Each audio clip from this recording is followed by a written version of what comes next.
Hello again. This is number 3 in a series of introductory palmistry lessons or talks. And I just want to start off that I didn't mention in the second video is that lines are probabilities. You know, and that's the way I approach palmistry, to see the lines as probabilities. You know, some lines are 100%. They will always mean what you think they mean.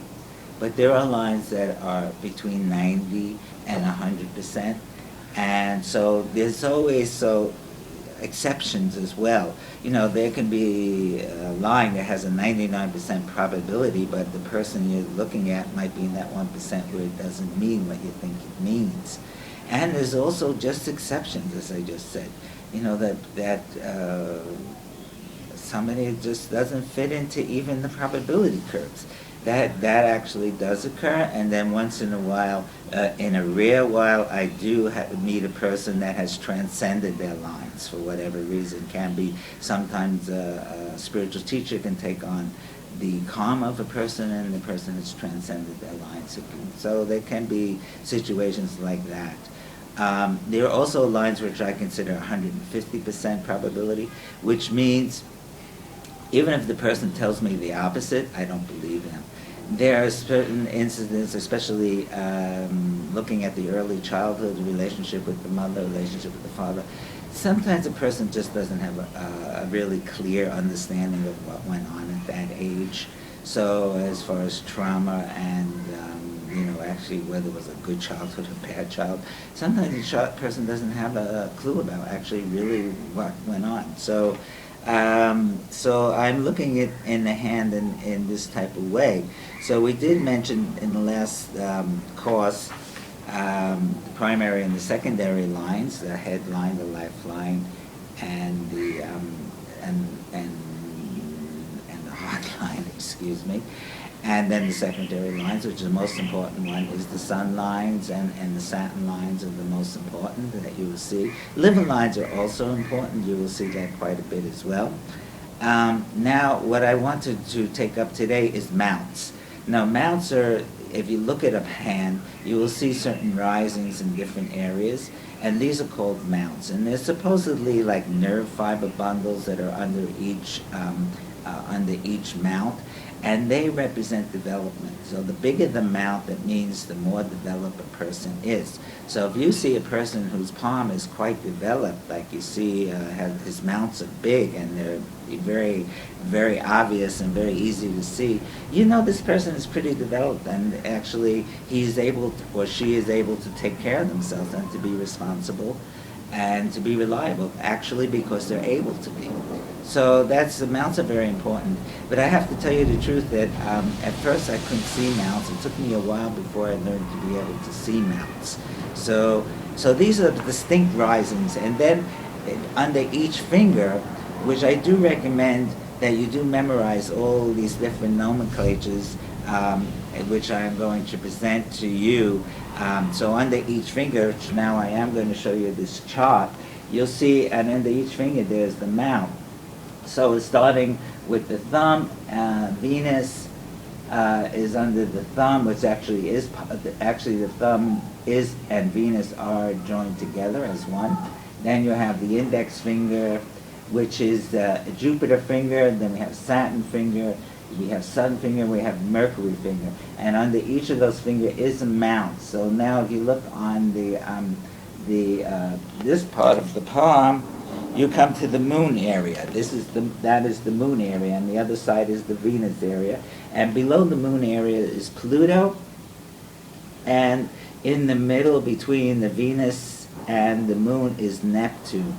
And right in the middle of the palm is the deep unconscious. So I do more than recommend, I am asking you to memorize this. So in the future I will not say index finger, I would only say Jupiter finger. So you should know what I'm talking about when I do that. Okay, so this is very important. And as I said, in the beginning I had some problems to see mounts, but now I can see them. Very easily, even from a distance. So they give me a lot of information. So those are the primary mounts. And the way you can look at it, if you do take a hand like this and you lower it like that, you can see the mounts kind of hang down, and you can get an idea of the mounts there. Just from the having somebody's hand like that. Actually, my hand was pretty. Talking about the dynamics of the hand, my hand was very flat. But in the last year or so, my mounts have grown. My Venus mount has grown. My moon has definitely grown. And also my active, what they call active mount. So this part of the hand is an active area. The fingers are active. This is more a passive area. This is the Venus and the Venus and the moon. It's more a passive area. These two fingers, the Sun and the Mercury, are more passive. They're dealing with intimate feelings and relationships. And then you have the Thumb and Jupiter, which are active fingers. This is how you grab the world. And then in the middle is Saturn, which is the balance. Okay, so as I said, if you haven't downloaded my book, it's very good to download it. So all this information is in my book. And now I'm just showing you a chart about the different characteristics of the different mounts. And we can start with the thumb. The tip of the thumb is willpower, and the middle part of the thumb is logic. And then we have Venus, which is primary life driving force. And it's also your sexual energy, your love energy, but it's primary life driving force. Then we have Jupiter, which is Jupiter is basically how you're presenting yourself to the world. It is also higher ideals, but mostly it's the extroverted finger. It's how you're presenting yourself to the world. Saturn is about balance. It's also about morality. The Saturn influence gives you the foundation, a moral sense of foundation, which a little bit that is needed. You need to have a moral sense, somewhat. But if it gets any bit in excess, then Saturn can be a drag, actually. So we have the Saturn finger, which does deal with balance and morality. Moral sense of right and wrong, and also organizational discipline, being able to be organized. That's also associated with the Saturn finger. Then we come to the Sun finger, which is light and creativity. So either a person is autistic when they have like a strong Sun, or they are a channel of light, for example. And then we come to the Mercury finger, which does deal with expression, communication, writing, business, and also its intimate relationships. Also, the Sun is also about intimate relationships. So you really see you really see that in the Mercury finger, how expressive a person is, and how, and it's also about honesty. Well, I don't know what else I had put down here. Communication, vision, honesty, intimate sexual relations, communication, business. So we come down to like your Pluto.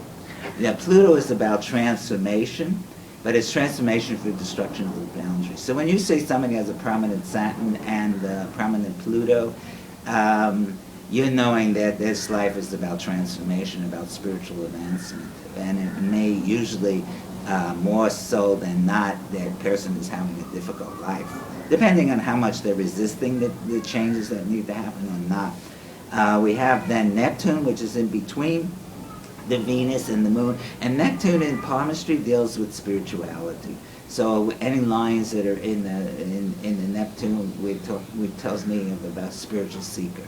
And then in the middle of the palm again is the deep unconscious. Then we have the Mars area, which is under the thumb.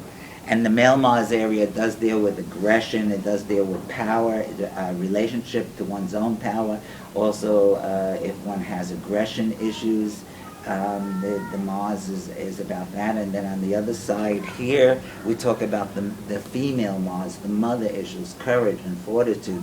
So these are the general mounts, and I do recommend, again, that you memorize these, the basic identifiers of the different mounts. So when I talk about the Jupiter mount, I'm talking about how you're presenting yourself to the world. An extroverted mount, Saturn deals with balance and moral issues. Mercury deals with communication. So we are dealing with that. And just one last thing before we stop. I was showing about the passive and the active parts of the hand. and that is showing the passive and the active, which actually I don't need this. I could just show you here again the active and passive. So this is about mounts, and the next presentation we'll get more into classification of hand shapes, which I have a particular way of classifying hands, and we'll be getting that in the next video. And I just once again, if you haven't downloaded my book, this is my book, Palmistry, A Comprehensive and Effective Guide to Hand Reading. I do recommend that you download it. And again, I wish you well, and see you next time.